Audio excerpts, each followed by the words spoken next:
Types of fabric, ಬೇರೆ ಬೇರೆ ತರಹದ ಬಟ್ಟೆಗಳಲ್ಲಿ 1000 ಟೈಪ್ಸ್ ಆಫ್ ಬಟ್ಟೆಗಳಿದೆ, 100 ಟೈಪ್ಸ್ ಆಫ್ ಬಟ್ಟೆಗಳಿದೆ. ಇವಾಗೊಂದು 1000 5000 ಟೈಪ್ಸ್ ಆಫ್ ಬಟ್ಟೆ ಟೈಪ್ಸ್ ಆಫ್ ಬೇಕಾದಷ್ಟಿದೆ. ಅದರಲ್ಲಿ ಕೆಲವು ಬೇಸಿಕ್ ಟೈಪ್ಸ್ ಇದೆ. ಅದರಲ್ಲಿ ಸಿಲ್ಕ್ ಅಂತಿದೆ, ಕಾಟನ್ ಇದೆ, ಲೆನಿನ್ ಇದೆ, ವೂಲ್ ಇದೆ, ವೆಲ್ವೆಟ್ ಇದೆ. ಈ ಥರ ಕೆಲವು ಬಟ್ಟೆ ನಮಗೆ ನೋಡಿದ ತಕ್ಷಣ ಈ ಬಟ್ಟೆ ಇದೆ ಅಂತ ಹೇಳ್ತೀವಿ. ಕೆಲವು ಬಟ್ಟೆ ನಮಗೆ ಗೊತ್ತಾಗೋದಿಲ್ಲ, ನೋಡಿದ ತಕ್ಷಣ ಈ ಬಟ್ಟೆ ಅಲ್ಲ ಅಂತ. ಆ ಬಟ್ಟೆನ ನಾವು ಅದ್ರ ಮೇಲೆ ಬರೆದಿರೋದು, ಅದರ ವೇವ್ಸ್ ಯಾವುದು, ಅದರ ಇದು ಯಾವುದು ನೋಡಿಕೊಂಡು ತಿಳ್ಕೊಂಡು ಆಮೇಲೆ ಆ ಬಟ್ಟೆ ಯಾವ ಡ್ರೆಸ್ಸಿಗೆ ಉಪಯೋಗಿಸ್ಬೇಕು ನೋಡಿಕೊಂಡು ಆ ಡ್ರೆಸ್ಸಿಗೆ ನಾವು ಆ ಬಟ್ಟೆ ತೊಗೋಬೇಕಾಗತ್ತೆ. ಯಾವುದೇ ಬಟ್ಟೆ ಬಂದ ತಕ್ಷಣ ಸಿಲ್ಕ್ ಬರಲಿ, ಸ್ಯಾಟಿನ್ ಬರಲಿ, ಪಾಲಿಯೆಸ್ಟರ್ ಬರಲಿ, ಯಾವ ಬಟ್ಟೆ ಬಂದ್ರೂ ಆ ಬಟ್ಟೆ ಎದಕ್ಕೆ ಉಪಯೋಗಿಸ್ತೀವಿ, ಯಾವುದಕ್ಕೆ ಅದು ಉಪಯೋಗಕ್ಕೆ ಬರುತ್ತೆ, ಫಸ್ಟು ನಾವು ಬಟ್ಟೆನ ಗುರುತಿಸೋದು ತಿಳ್ಕೊಬೇಕು. ನಂತರ ಆ ಬಟ್ಟೆಗೆ ಲೈನಿಂಗ್ ಯಾವ್ದು ಕೊಡೋದು ಅಂತ ತಿಳ್ಕೊಬೇಕು.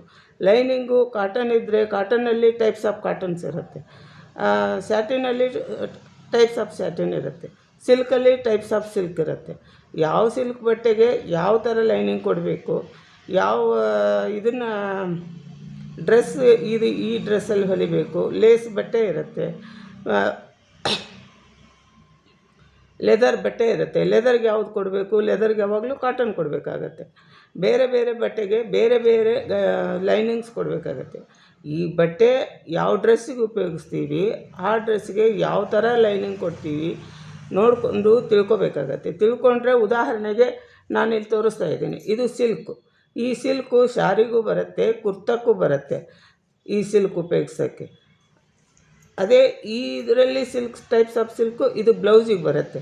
ಇದಕ್ಕೆ ಬ್ಲೌಸಿಗೆ ಬರಬೇಕಾದ್ರೆ ಇದಕ್ಕೆ ಲೈಟ್ ಕಾಟನ್ನು ನಾವು ಲೈನಿಂಗ್ ಕೊಡಬೇಕಾಗತ್ತೆ. ಇದು ಪಾಲಿಯೆಸ್ಟರ್ ಟೈಪ್ಸ್ ಆಫ್ ಪಾಲಿಯೆಸ್ಟರ್ಸ್ ಇರುತ್ತೆ. ಶರ್ಟಲ್ಲಿ ಪಾಲಿಯೆಸ್ಟರ್ ಇರುತ್ತೆ, ಬ್ಲೌಸಲ್ಲಿ ಪಾಲಿಯೆಸ್ಟರ್ಸ್ ಇರುತ್ತೆ, ಕುರ್ತಕ್ಕೂ ಉಪಯೋಗಿಸ್ತೀವಿ ಪಾಲಿಯೆಸ್ಟರ್ಸು.